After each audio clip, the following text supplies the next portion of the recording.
자꾸 국힘당이 일부 보수 매체와 단체들이 무슨 호재를 만났냐 떠들어대고 있는데 내란죄 뺀 거 아닙니다.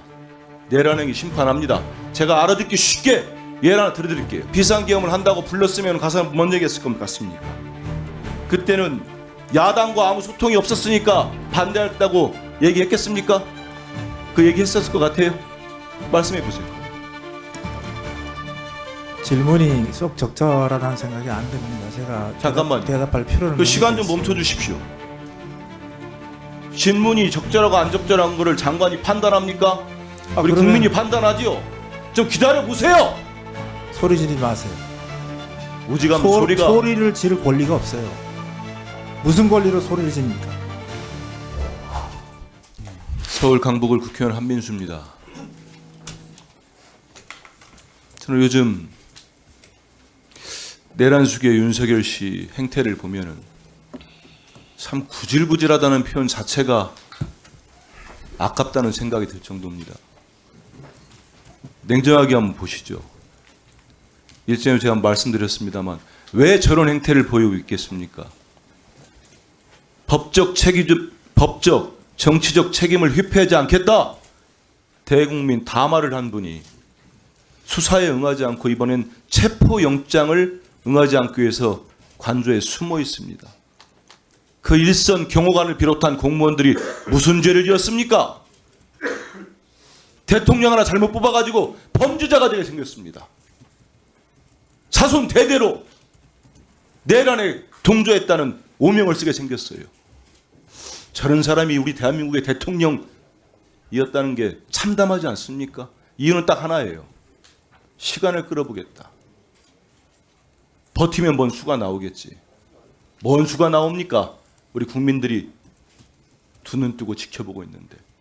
그리고 자꾸 국힘당이 일부 보수 매체와 단체들이 무슨 호재를 만났냐 떠들어대고 있는데 내란죄 뺀 거 아닙니다. 내란행위 심판합니다. 제가 알아듣기 쉽게 예를 하나 들어드릴게요. 한 회사가 있었어요. 회사원이 그 회사에 불을 질러버렸습니다. 엄청난 방화를 했어요. 회사가 쫄딱 망하게 생겼습니다. 그 회사원 회사에서 어떻게 됩니까? 징계 절차 밟아야 되는 거 아닙니까? 해고 절차 밟아야지요. 그리고 수사기관은 형법에 따라서 이 사람의 방화죄를 따지는 겁니다. 형량을 어떻게 할 건지, 몇십 년의 형을 살릴 건지 그게 헷갈립니까? 왜 그런지 아시잖아요. 헌재에서 그 제목을 정리한다고 하니까 벌떼처럼 일어납니다. 윤석열 측부터 해서. 이유는 딱 하나입니다. 시간 끌어보려고 했던 전략이 지연 전략이 실패로 돌아가니까 그런 겁니다. 6개월 끌어보고 4월 18일 넘기면 그 알량한 대통령이 임명한 헌재 재판관들 임기 끝나면 또 무슨 수가 생기겠지. 정말 2022년 5월 9일 날 대한민국 국민들 앞에서 선서한 사람 맞습니까? 우리 국민을 위해서 일하고 헌법을 보호하겠다고 한 사람이 맞습니까? 지키겠다고? 어떻게 이게 논란이 될 수 있습니까? 선동질해서 언제까지 가겠습니까? 정말 제발 국민을 생각한다면 윤석열 씨는 저런다고 하더라도 우리 국힘당이나 공무원들 중에 그런 분이 안 나왔으면 좋겠습니다. 저 유상임 장관이 최상목 대행이 헌법재판관 임명할 때 뭐 반발한 게 맞습니까? 일단은 그 짧게 얘기 좀 국무회의 해주세요. 간담회의 내용을 바깥에 얘기하는 것은 전 적절치 않다고 여당과 생각합니다. 아무 소통이 없었다 이런 표현을 쓰신 게 맞습니까? 발언하셨어요? 뭐 본인이 소통을 한 적이 없다고 말씀을 아니, 하셔서 그래서 우리 유 장관도 여당과 아무 소통이 없었다. 그래서 잘못됐다. 이렇게 지적을 한 겁니까? 국무위원들하고도 소통을 안 했으니 그러면 여당하고 그러면 소통을 잠깐만 했느냐, 있어 보세요. 그런 얘기했어요.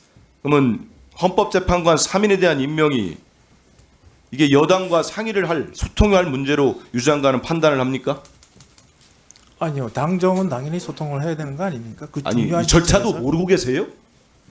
어떤 이미 절차를 11월에 여야 합의로 민주당이 2명, 국민의힘이 1명 추천하기로 했습니다. 합의된 내용 아시죠? 추경 원내대표 발표까지 아니 잠깐 기다려 보세요. 답변 안 해도 됩니다. 발표했고 그러면 국회가 법에 따라서 절차 밟아서 임명을 했습니다. 아니 절차를 했어요. 의결을 했어요. 헌재도 임명하는 게 맞다고 하고 대법원도 맞다고 하고 헌법학교도 맞다고 하고 정치학자도 맞다고 하고 심지어는 유 장관이 나온 서울대 학생도 맞다고 하고 서울대 교수도 맞다고 합니다. 근데 왜 안 합니까? 그 아니요. 여당과 소통할 문제입니까? 기다려 보세요.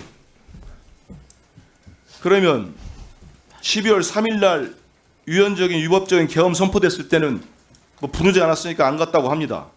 해제될 때는 가셨고. 그러면은 그때 이런 비상계엄을 한다고 불렀으면 가서 뭔 얘기했을 것 같습니까? 그때는 야당과 아무 소통이 없었으니까 반대했다고 얘기했겠습니까? 그 얘기했었을 것 같아요. 말씀해 보세요. 그거는. 질문이 쏙 적절하다는 생각이 안 듭니다. 제가 잠깐만요. 대답할 필요는 그 시간 좀 없겠습니다. 멈춰 주십시오. 신문이 적절하고 안 적절한 거를 장관이 판단합니까? 아, 우리 그러면 국민이 판단하지요. 좀 기다려 보세요. 소리 지르지 마세요. 오지랖 소리가 소리를 지를 권리가 없어요. 무슨 권리로 소리를 지릅니까? 다시 그러면 차분하게 물어보지요. 12월 3일 날 자, 돌리세요. 비상계엄과 위헌적인 계엄이 선포된다고 윤석열 씨가 장관들 불러놓고 얘기할 때 유 장관한테 말을 하고 있을 때 그럼 유 장관은 야당하고 소통이 없었으니까 이런 계엄을 하면 안 됩니다.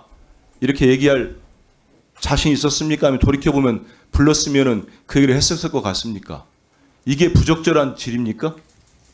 그러니까 지금 질의하시는 내용이 제가 아니, 그때 그러니까 이게 어떤 생각을 부적절합니까? 했느냐를 여쭙는 아니 거예요. 제가 왜 물어보냐면 제 얘기도 장관께서 들어보세요. 헌법재판관 최상목 대행이 임명했을 때 이 간담회에서 여당과 아무 소통이 없었으니까 적절하지 않다고 반발을 하셨다면서요.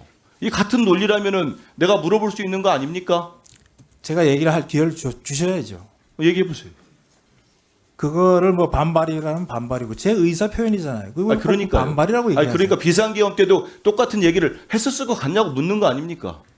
왜 그 가정을 해서 거기에 질의에 자, 답을 그러면 요구하는지 가정이요? 그럼 다시 저 있는 걸로 하시죠. 그러면 지금 유상임 1분 더 장관은 1분. 지금 윤석열 씨가 지금 체포영장에 법원이 정당하게 발부한 체포영장에 불응하여 경호처 경호관들 뒤에 숨어서 계속 응하지 않고 이거는 정당하다고 봅니까? 아까 말씀을 드렸습니다. 이 상황은 어쨌든 지금 정당한지 안 정당한지에 대한 의견 한번 주십시오. 거기에 대해서는 제가 언급하지 않겠습니다. 그렇게 선택적으로 제가 목소리를 높인 거에 대한 지적을 하기 전에 일국의 장관이라면 거기에 대한 여기에 대해서 헌법재판관 임명에 대해 이렇게 당당하게 의견을 낼 정도라면 이런 거에 대해서도 의견을 내야 됩니다. 국무위원이시기 때문에. 내 목소리 톤이 높아지는 거에 대해서 지적을 하시기 전에 대한민국의 국무위원으로서 좀 당당해지십시오. 법과 국민과 역사 앞에서요. 제가 이 얘기도 하나 물어보겠습니다. 그 임명되기 전에 한 20여 년간 서울대 교수로 재직하셨죠. 서울대 학생들이 시국선언문 보신 적 있습니까? 그 한 대목만 읽어드리겠습니다. 윤석열의 비상계엄 선포에 대해서 이렇게 얘기합니다. 대한민국의 자유민주적 헌정 질서를 짓밟는 행위 분명하고 한 10초만 더 1분 드렸죠. 1분 더 드렸습니다. 예. 대한민국의 자유민주적 1분이 들어오지 않은 것 같습니다. 1분 더 드렸어요, 이미. 아 이미 드렸. 1분 드렸죠. 예. 알겠습니다. 그러면 이건 제가 그냥 육성으로 읽겠습니다. 서울대 제자들이 한 얘기니까 들어보십시오. 윤석열의 비상계엄 선포는 대한민국의 자유민주적 헌정질서를 짓밟는 행위 분명하며 정파적 갈등을 떠나 국민의 대의기관인 국회를 종북 반국가 세력으로 전락시키고 국가기관의 의견을 교란으로 일축하는 부당한 처사다. 네. 이정헌. 그렇지 않게 네. 행동했으면 좋겠습니다. 장관직에 계신 분은. 예, 장관께서는 의원님들의 질의에 대해서 답변하시면 됩니다. 질의의 적절성 여부를 따질 수 있는 자리가 아닙니다.